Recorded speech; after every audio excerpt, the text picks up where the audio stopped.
Bom dia, aqui estamos na Igreja de Paranhos para vos apresentar as leituras do próximo domingo, que é o domingo 5º do Tempo Comum. Aqui na minha frente está um exemplo muito bonito de um missionário português, São João de Brito, cuja memória se celebra precisamente hoje, quando gravamos, no dia 4 de fevereiro.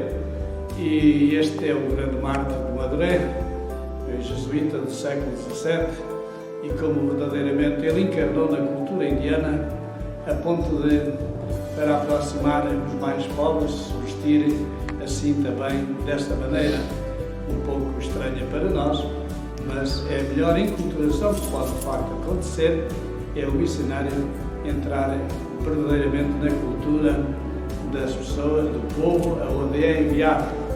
Então as leituras deste domingo, que é o 5º domingo, falam-nos sobre uma realidade que deve estar sempre diante dos nossos olhos. E a primeira leitura parece tirada do Evangelho. É de Isaías, e escrita precisamente numa altura em que havia muitas necessidades entre o povo, precisamente no pós-exílio, quando as coisas não estavam a correr bem e havia realmente muitos pobres e muitos ricos que se aproveitavam da miséria dos outros.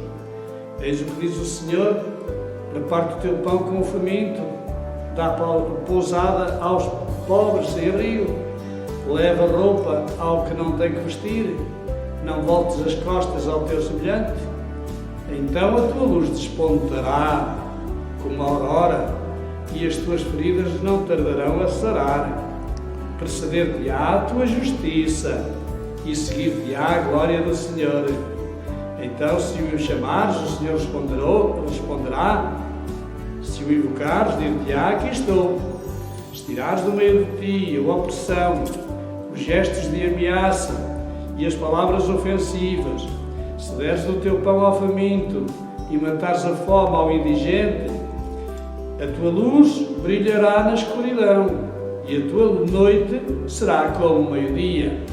Vede que bonito, embora nesta circunstância que nós estamos a viver, de gente vítima dos nossos últimos temporais, tem havido, nomeadamente na região de Leiria e da Figueira da Foz, outra região centro, como é importante a gente procurar ajudar na medida do possível.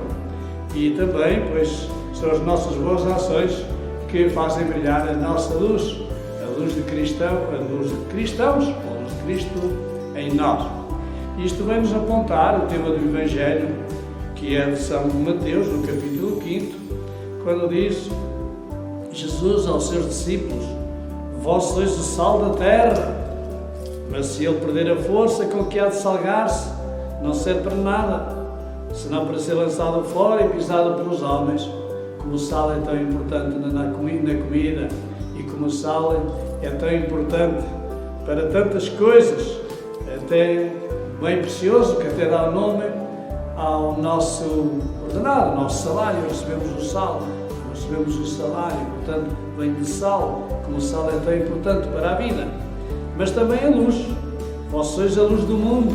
Não se pode esconder uma cidade situada sobre um monte, nem se acende uma lâmpada para se colocar debaixo do alqueire, mas sobre o candelabro onde brilha para todos que estão em casa.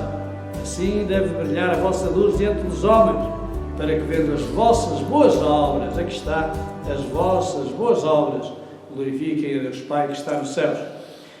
E a leitura de São Paulo aos Coríntios também nos diz que para testemunhar o Evangelho não é preciso grandes qualidades humanas, nem sublimidade de linguagem. É preciso apenas apresentar-se na fraqueza e no temor, a tremer de veras, porque às vezes a gente fala de realidades que não são nossas, mas falamos da cruz de nosso Senhor Jesus Cristo, como o Senhor se entregou à morte por todos nós, e foi na humilhação que Ele nos alcançou a salvação. E por isso o Salmo 111 tem o refrão que é: para o homem reto nascerá uma luz no meio das trevas.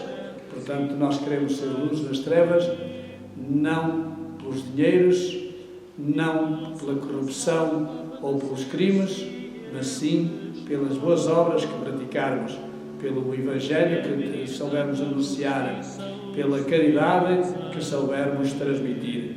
E assim como São João de Brito, capaz de deixarem os prazeres e o fausto da corte de D. João IV, das brincadeiras com o príncipe D. Pedro, que ia ser o nosso segundo rei, o rei D. Pedro II, dessa dinastia de Bragança, e deixa tudo isto para ir para os pobres mais pobres nessas selvas indianas e trazê-los realmente à dignidade humana. Isto é realmente muito importante.